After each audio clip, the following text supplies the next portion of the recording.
जय श्री कृष्ण। जय माता की प्रिय श्रोतागणों। कामदा एकादशी की आप सभी के बहुत बहुत शुभकामनाएं। चैत्र मास के शुक्ल पक्ष की एकादशी को कामदा एकादशी के नाम से जाना जाता है। प्रिय श्रोतागणों, आज आप इस वीडियो में कामदा एकादशी की व्रत कथा के साथ साथ एकादशी से अगले दिन आने वाली मदन द्वादशी की व्रत कथा भी सुनेंगे। मदन द्वादशी की व्रत कथा उत्तम संतान प्राप्ति और गर्भस्थ शिशु की रक्षा की कामना करते हुए अवश्य सुननी चाहिए। धर्मराज युधिष्ठिर ने भगवान कृष्ण से प्रार्थना की, हे महाराज, अब मेरी इच्छा चैत्र मास की शुक्ल पक्ष की एकादशी के नाम, महात्म्य, पूजा विधान आदि के बारे में विस्तृत से जानने की इच्छा है। तब भगवान श्री कृष्ण ने कहा, हे राजन, यही प्रश्न एक बार दिलीप महाराज ने महर्षि वशिष्ठ जी से किया था। वही मैं आपको सुनाता हूँ। बहुत समय पहले की बात है। एक नगर था भोगीपुर। इस नगर में पुंडरिक नामक राजा का राज्य था। पुंडरिक के शासन काल में यह राज्य सभी प्रकार के ऐश्वर्य व वैभव से संपन्न था। इस नगर में अनेक अप्सराएं, किन्नर और गंधर्व रहते थे। ललिता और ललित नाम के गंधर्व दंपति भी उनमें से एक थे। इन दोनों पति पत्नी में आपस में इतना गहरा प्रेम था कि यह दोनों क्षण भर के लिए भी अलग होते तो व्याकुल हो जाते। एक बार राजा पुंडरिक की सभा में ललित का गायन चल रहा था। जब ललित सुर लगा रहा था तभी अचानक उसे अपनी प्रियतमा ललिता का स्मरण हो आया, जिससे वह व्याकुल हो उठा। इससे गायन के दौरान लय में त्रुटि हो गई। तभी कर्कट नाम के नाग ने ललित की मनोदशा भांप ली और राजा पुंडरिक को गायन में त्रुटि होने का कारण बताया। यह सुनकर राजा कुपित हो उठा और बोला, अरे मूर्ख, तू मेरे सम्मुख होकर अपनी स्त्री का ध्यान कर रहा है। जा, अपने इस कर्म का फल भोग। मैं तुझे राक्षस योनि में जाने का श्राप देता हूँ। राजा के श्राप के परिणाम स्वरूप ललित उसी क्षण महाकाय राक्षस बन गया। उसकी नाक किसी पर्वत की कंदरा के समान विशाल हो गई, मुख से अग्नि निकलने लगी तथा गर्दन पर्वत समान लगने लगी। राक्षस योनि प्राप्त करने के पश्चात ललित का शरीर 8 योजन का हो गया। जब ललित की पत्नी ललिता को इस बारे में ज्ञात हुआ तो वह दुख से विकल हो उठी और अपने पति के उद्धार के बारे में विचार करने लगी। राक्षस योनि मिलने के बाद ललित घने जंगलों के बीच भटकता रहता था। वह ललिता उसके पीछे पीछे व्याकुल हो चलती रहती थी। ऐसा करते करते एक बार ललिता श्रृंगी ऋषि के आश्रम पहुंच गई। वहां पहुंचकर उसने मुनिवर को अपने पति को मिले श्राप के बारे में सब कुछ विस्तार से बताया और उसने इस राक्षस योनि से मुक्ति पाने का उपाय सुझाने का आग्रह किया। श्रृंगी ऋषि बोले, हे गंधर्व कन्या, कुछ ही समय में चैत्र शुक्ल एकादशी आने वाली है, जिसका नाम कामदा एकादशी है। इस पावन एकादशी का व्रत करने से मनुष्य की सभी मनोकामनाएं पूर्ण होती हैं। यदि तू अपने पति को राक्षस योनि से मुक्ति दिलाना चाहती है तो मेरा कथन ध्यानपूर्वक सुन। तू सच्ची आस्था और विधि विधान से कामदा एकादशी का व्रत कर और उसका संपूर्ण फल अपने पति को दे दे। इससे राजा के शाप का प्रभाव नष्ट हो जाएगा और तेरा पति असुर योनि से मुक्त हो जाएगा। मुनि के आदेश अनुसार ललिता ने चैत्र शुक्ल एकादशी आने पर सच्चे मन से व्रत के नियमों का पालन किया और द्वादशी को ब्राह्मणों के सम्मुख अपने व्रत का फल अपने पति को देती हुई भगवान विष्णु से विनती करने लगी, हे जगदीश्वर, मेरे इस व्रत का फल मेरे पति को प्राप्त हो जाए और वह इसी राक्षस योनि से मुक्त हो जाए। कामदा एकादशी का पुण्य फल पति को देते ही ललित राक्षस योनि से मुक्त होकर पुण्य एक सुंदर गंधर्व बन गया और दोनों विमान में बैठकर स्वर्गलोक चले गए। श्री कृष्ण धर्मराज युधिष्ठिर से कहते हैं, हे राजन, इस व्रत को विधि पूर्वक करने से समस्त पापों का नाश हो जाता है और संसार में इसके बराबर कोई व्रत नहीं है। प्रिय श्रोतागणों, कामदा एकादशी पर दिन भर भगवान विष्णु के नाम का स्मरण, व्रत कथा का पाठ, भजन कीर्तन और रात्रि जागरण किया जाता है। श्रद्धालु बिना अन्न जल के या फलाहार करके दिन भर रहते हैं। अगले दिन द्वादशी तिथि को व्रत का पारण किया जाता है। इस पावन दिन पर श्रद्धालु व्रत रखकर भगवान विष्णु जी की विधिवत पूजा करते हैं और सुख, शांति, समृद्धि तथा मोक्ष की कामना करते हैं। धार्मिक ग्रंथों के अनुसार इस दिन उपवास, भजन, कीर्तन और व्रत कथा तथा पाठ करने से व्यक्ति के समस्त पापों का नाश होता है और ईश्वर की असीम कृपा प्राप्त होती है। भगवान विष्णु की कृपा से जीवन की सभी बाधाएं दूर होती हैं और सभी मनोकामनाएं पूर्ण होती हैं। प्रिय श्रोतागणों, आइए अभी मदन द्वादशी की व्रत कथा का श्रवण करते हैं। ऋषियों ने पूछा, सूत जी, दैत्यों की जननी दिति के पुत्र 49 मरुत देवताओं के प्रिय कैसे बन गए तथा अपने सौतेले भाई देवताओं के साथ उनकी प्रगाढ़ मैत्री कैसे हो गई। सूत जी कहते हैं, सूत्रत मुनियों, प्राचीन काल की बात है। देवासुर संग्राम में भगवान विष्णु तथा देवगणों द्वारा अपने पुत्र पौत्रों का संहार हो जाने पर दैत्य माता दिति शोक से विहल हो गई। वह उत्तम भूलोक में जाकर सैमंत पंख क्षेत्र में सरस्वती के मंगलमय तट पर अपने पतिदेव महर्षि कश्यप की आराधना में तत्पर रहती हुई घोर तप में निरत हो गई। उस समय उसने ऋषियों के समान फलाहार पर निर्भर रहकर कृच्छु, चंद्रायण आदि व्रतों का पालन किया। इस प्रकार बुढ़ापा और शोक से अत्यंत आकुल हुई दिति 100 वर्षों तक उस कठोर तप का अनुष्ठान करती रही। तदंतर उस तपस्या से संतप्त हुई दिति ने वशिष्ठ आदि महर्षियों से पूछा, ऋषियों, आप लोग मुझे ऐसा व्रत बतलाइए जो पुत्र शोक का विनाशक तथा इलोक एवं परलोक में सौभाग्य रूपी फल का प्रदाता हो। तब विशिष्ट आदि ऋषियों ने उसे मदन द्वादशी व्रत का विधान बतलाया, जिसके प्रभाव से वह पुत्र शोक से उन्मुक्त हो गई। ऋषियों ने पूछा, सूत जी, जिसका अनुष्ठान करने से दिति को पुनः 49 पुत्रों की प्राप्ति हुई, उस मदन द्वादशी व्रत के विषय में हम लोग भी सुनना चाहते हैं।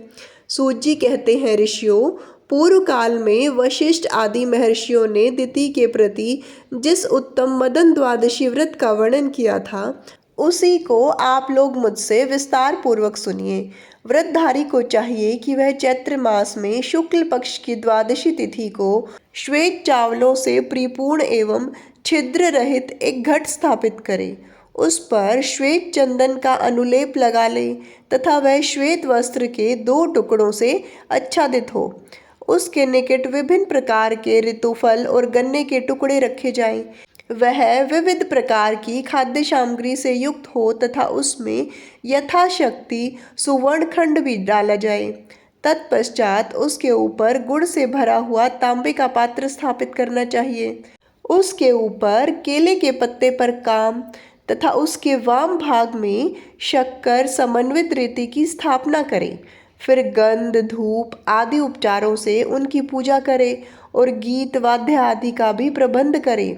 अर्थाभाव के कारण गीत वाद आदि का प्रबंध न हो सकने पर मनुष्य को कामदेव और भगवान विष्णु की कथा का आयोजन करना चाहिए। पुनः कामदेव नामक भगवान विष्णु की अर्चना करते समय उन्हें सुगंधित जल से स्नान कराना चाहिए। श्वेत पुष्प, अक्षत और तिलों द्वारा मधुसूदन की विधिवत पूजा करें। उस समय विष्णु के पैरों में कामदेव, जद भाव में सौभाग्यदाता, उरुओं में समर, कटी भाग में मनमत, उद्र में स्वेच्छोदर, वक्षस्थल में अनंग, मुख में पद्ममुख, बाहुओं में पंचशर और मस्तक में सर्वात्मा को नमस्कार है। यूं कहकर भगवान केशव का सांगोपांग पूजन करें। तदंतर प्रातःकाल वह घट ब्राह्मण को दान कर दें। पुनः भक्तिपूर्वक ब्राह्मणों को भोजन कराकर स्वयं भी नमक रहित भोजन करें और ब्राह्मणों को दक्षिणा देकर इस मंत्र का उच्चारण करें, जो संपूर्ण प्राणियों के हृदय में स्थित रहकर आनंद नाम से कहे जाते हैं। वे काम रूपी भगवान जनार्दन मेरे इस अनुष्ठान से प्रसन्न हो। वह श्लोक है, प्रियतामत्र भगवान काम रूपी जनार्दन, हृदय सर्वभूतानाम ये आनंदो अभिधीयते। इस विधि से प्रत्येक मास में मदन द्वादशी व्रत का अनुष्ठान करना चाहिए। व्रती को चाहिए कि वह द्वादशी के दिन एक फल खाकर भूतल पर शयन करे और त्रयोदशी के दिन अविनाशी भगवान विष्णु का पूजन करें 13वां महीना आने पर घृत धेनु सहित एवं समस्त सामग्रियों से संपन्न शैया, कामदेव की स्वर्ण निर्मित प्रतिमा और श्वेत रंग की दुधारू गो अंग को समर्पित करें, अर्थात अंग के उद्देश्य से ब्राह्मण को दे। उस समय सामर्थ्य के अनुसार वस्त्र एवं आभूषण आदि द्वारा सपत्नीक ब्राह्मण की पूजा करके उन्हें शैया और सुगंध आदि प्रदान करते हुए ऐसे कहना चाहिए कि आप प्रसन्न हो।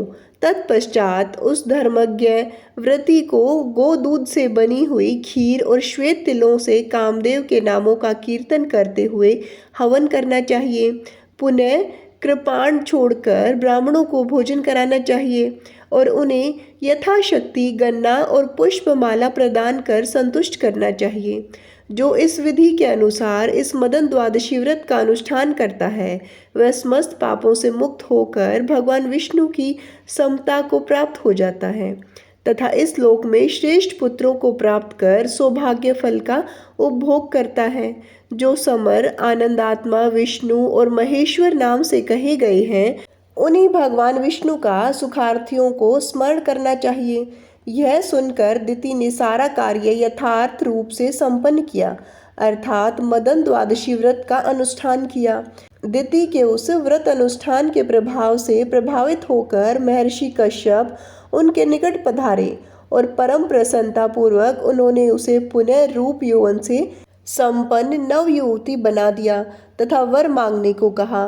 तब वर मांगने के लिए उद्यत हुई दिति ने कहा, पतिदेव, मैं आपसे एक ऐसे पुत्र का वरदान चाहती हूँ जो इंद्र का वध करने में समर्थ, अमित पराक्रमी, महान आत्मबल से संपन्न और समस्त देवताओं का विनाशक हो। यह सुनकर महर्षि कश्यप ने उसे ऐसी बात कही, शुभे, मैं तुम्हें अत्यंत ओजस्वी एवं इंद्र का वध करने वाला पुत्र प्रदान करूंगा, किंतु इस विषय में तुम यह काम करो कि आप स्तंभ ऋषि से प्रार्थना करके उनके द्वारा आज ही पुत्रेष्टि यज्ञ का अनुष्ठान कराओ। सुव्रते, यज्ञ की समाप्ति होने पर मैं तुम्हारे उदर में इंद्र रूपी शत्रु के विनाशक पुत्र का गर्भाधान करूंगा। तत्पश्चात महर्षि आप स्तंभन ने उस अत्यंत खर्चीले पुत्रेष्टि युग का अनुष्ठान किया। उस समय उन्होंने इंद्र शत्रुर्भवसव अर्थात इंद्र का शत्रु उत्पन्न हो इस मंत्र से विस्तार पूर्वक अग्नि में आहुति दी। इस यज्ञ से देवताओं को रुष्ट होना चाहिए था, परंतु वे यह जानकर प्रसन्न हुए कि दैत्यों और दानवों को इस यज्ञ फल से विमुख होना पड़ेगा। यज्ञ की समाप्ति के बाद कश्यप ने दिति के उदर में गर्भाधान किया और पुनः उसे कहा, वरानने, 100 वर्षों तक तुम्हें इसी तपोवन में रहना है और इस गर्भ की रक्षा के लिए प्रयत्न करना है। गर्भिणी स्त्री को सायंकाल में भोजन नहीं करना चाहिए। उसे न तो कभी वृक्ष के मूल पर बैठना चाहिए न उसके निकट ही जाना चाहिए।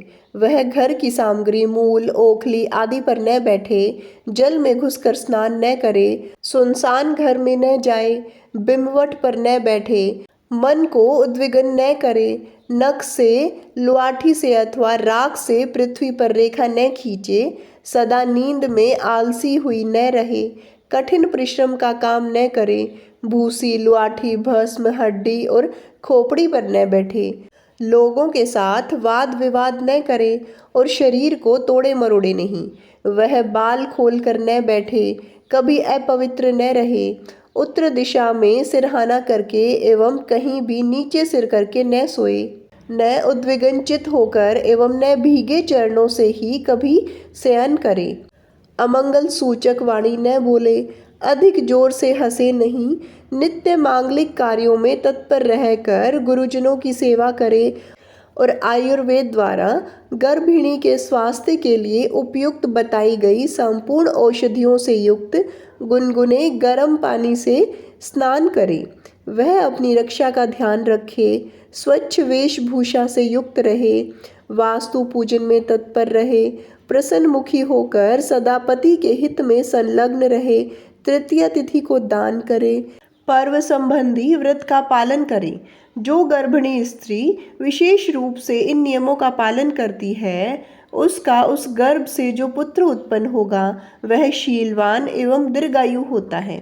इन नियमों का पालन न करने पर निसंदेह गर्भपात की आशंका बनी रहती है। प्रिय, इसलिए तुम इन नियमों का पालन करके इस गर्भ की रक्षा का प्रयत्न करो, तुम्हारा कल्याण हो। अब मैं जा रहा हूँ। दिति के द्वारा पति की आज्ञा स्वीकार कर लेने पर महर्षि कश्यप वहीं सभी जीवों के देखते देखते अंतर्ध्यान हो गए। तब दिति महर्षि कश्यप द्वारा बताए गए नियमों का पालन करती हुई समय व्यतीत करने लगी। इस कार्यकलाप की सूचना पाने पर इंद्र भयभीत हो उठे और तुरंत देवलोक को छोड़कर दिति के निकट आ पहुँचे। वे दिति की सेवा करने की इच्छा से उसके समीप ही रहने लगे। इंद्र सदा दिति के छिद्रान्वेषण में ही लगे रहे। ऊपर से तो वे निम्र, प्रशांत और प्रसन्न मुख वाले दिखते थे, परंतु भीतर से वे दिति के कार्यों की कुछ परवाह न करके सदा अपने ही हित साधन में दच्चित रहते थे। इस प्रकार 100 वर्षों की समाप्ति में जब 3 दिन शेष रह गए, तब दिति प्रसन्नतापूर्वक अपने को सफल मनोरथ मानने लगी। उस समय आश्चर्य से युक्त मन वाली दिति नींद के आलस्य से आक्रांत होकर पैरों को बिना धोए बाल खोलकर सिर को नीचे किए दिन में ही सो गई। तब दिति की उस त्रुटि को पाकर शची के प्राणपति देवराज इंद्र उसके उदर में प्रवेश कर गए और अपने वज्र से उस गर्भ के 7 टुकड़े कर दिए। उस टुकड़ों से सूर्य के समान तेजस्वी 7 शिशु उत्पन्न हो गए। वे रोने लगे। रोते हुए उन 7 शिशुओं को इंद्र ने मना किया, परंतु जब वे चुप नहीं हुए तब इंद्र ने पुनः उन रोते हुए शिष्यों में से प्रत्येक के 7-7 टुकड़े कर दिए। उस समय भी इंद्र दिति के उदर में ही स्थित थे।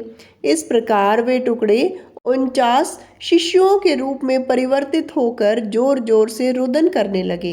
इंद्र उन्हें बारंबार मना करते हुए कह रहे थे कि मत रो, परंतु जब वे चुप नहीं हुए तब इंद्र ने मन में विचार किया कि इसका क्या रहस्य है। किस धर्म के महात्म्य से ये सभी मेरे वज्र द्वारा काटे जाने पर भी पुनः जीवित हैं।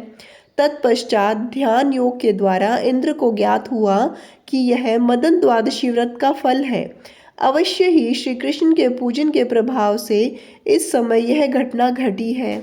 जो वज्र द्वारा मारे जाने पर भी ये शिशु विनाश को नहीं प्राप्त हुए, इसी कारण उदर में स्थित रहते हुए एक से अनेक हो गए। इसलिए अवश्य ही ये अवध्य हैं, अर्थात इनका वध नहीं किया जा सकता।